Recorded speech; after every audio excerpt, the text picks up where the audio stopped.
What's your take on the status of the mass layoffs so far and the criticism from some that it's too fast?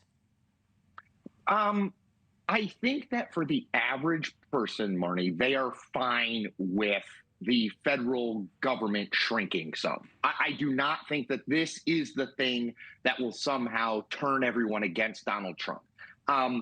If you live in Washington, like I do, I think you have a little bit different perspective in that you know people who work for the federal government. And I will say that I think the stereotype of this kind of lazy worker who's just collecting checks from the government and not doing much, I've never seen that borne out in my life. So most of the people I know are very dedicated and candidly could make more money in the private sector than working for the government.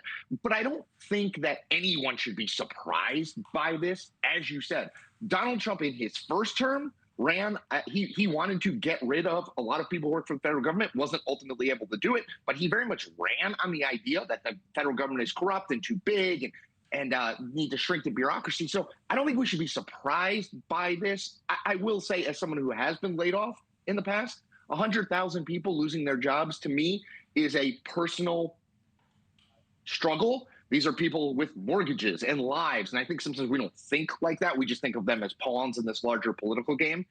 But it is difficult, even if it's not surprising. Right. And how about the call that Elon Musk come before Congress with an explanation or receipts of what's happening? Lay it all out. Well, John Larson is from my home state of Connecticut. He represents a Democratic district. He's fighting for constituents who probably largely agree with him. But remember who's in control of the House and Senate: Republicans. I don't anticipate Republican committee chairmen demanding that Elon appear before them to sort of lay out the specifics of how they did everything, at least not in the near term. If this becomes much less popular, you may see Republicans get on board with a call for accountability and investigation. But right now, I don't anticipate that happening. Honestly, a member of the minority party getting angry in a committee meeting, I've covered politics for 30 years.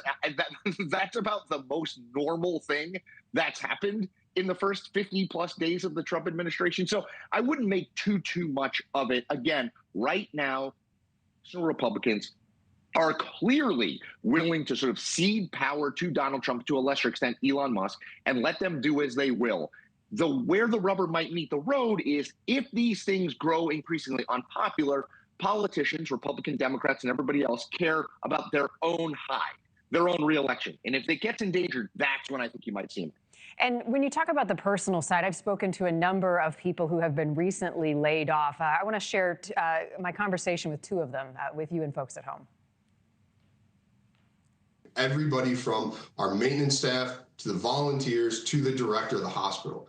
And again, that's a reason why I like this lazy, parasitic, bureaucratic, label that news outlets and politicians, have been throwing around. That angers me, because everybody that's there, we're not there to just collect a paycheck. We're there to improve people's lives. I'll join any class action lawsuits. I honestly am stunned that I'm joining class action lawsuits, because this was my dream job, and I believe in public service, and now I'm suing the federal government because of wrongful termination. I never thought I would be here. So this brings up a couple points, Chris. The first gentleman is now volunteering for the VA, but he is a veteran and he was laid off. And he said it was a slap in the face the way he was laid off. It made it seem as though he wasn't doing a good job, which he said is not the case. He's been a dedicated employee. The second woman was working on maternal mortality rates, and she said she was working on research to lower that data down, and she's now suing. So one, it's how it's being done, how that's being portrayed. And then two, how big of a legal situation are we going to have with lawsuits against the federal government as the numbers start to stack up? Yeah, so let me take them in order. So to the first point, I think that's what I've heard a lot of, is this idea of like, okay, we knew Donald Trump was going to cut jobs. It's just the idea that we're kind of like these lazy bureaucrats who don't really care. And then the way it was communicated, it was like, oh, you're probably going to be fired, but you can report to work. No, don't come to work. Well, we're going to hire some of you back. Like, uncertainty is the worst thing there. It's bad enough to lose your job, but then to be like, wait, am I losing my job? I don't totally know.